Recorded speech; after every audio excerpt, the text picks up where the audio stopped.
Installe-toi confortablement, si tu l'oses.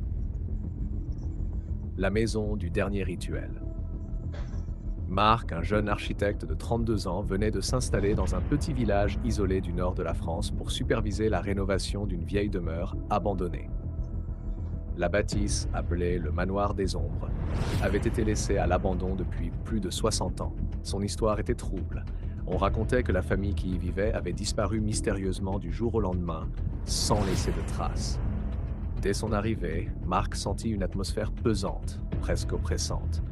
Les villageois lui lancèrent des regards inquiets lorsqu'il mentionna son projet. Une vieille dame, assise sur le perron d'une épicerie, lui chuchota avec gravité: « Ne réveillez pas ce qui dort, jeune homme. » Marc ne prit pas ces avertissements au sérieux. Après tout, il n'était pas du genre à croire aux légendes locales. Une première nuit. Le premier soir, il s'installa dans une caravane posée à quelques mètres du manoir.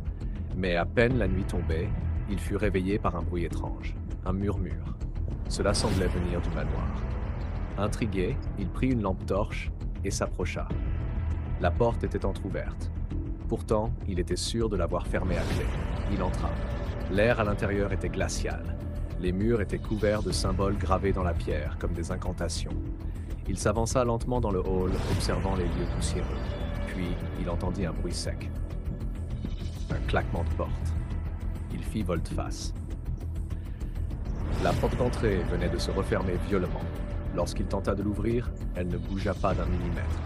Derrière lui, un frisson glacé lui parcourut l'échine. Il y avait une silhouette juste à l'entrée du grand escalier. Une femme en robe noire, les cheveux devant son visage. Son souffle devint court. Il tenta de parler, mais aucun son ne sortit de sa bouche.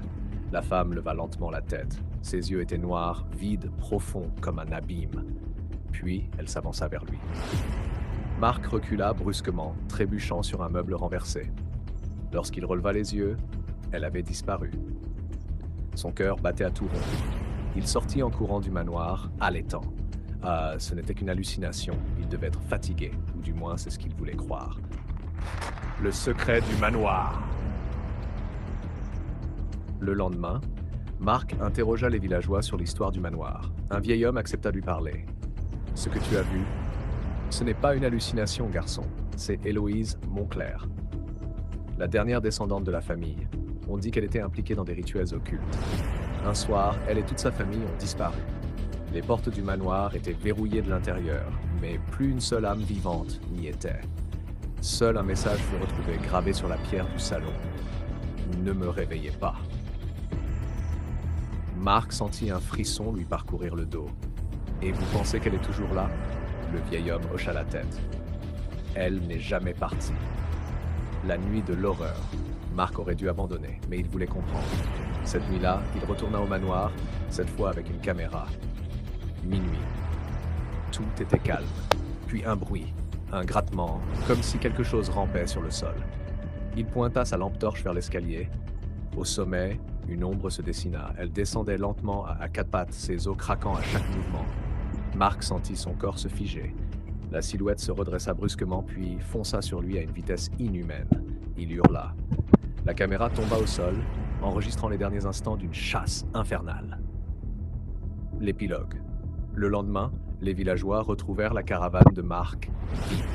Seule la caméra fut récupérée. Sur les images, on voit Marc entrer dans le manoir, puis plus rien. Seulement un écran noir. À la fin de la vidéo, un dernier plan apparaît.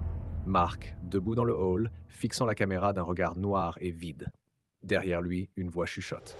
« Tu es enfin des nôtres. Depuis ce jour, plus personne n'ose approcher le manoir des ombres. »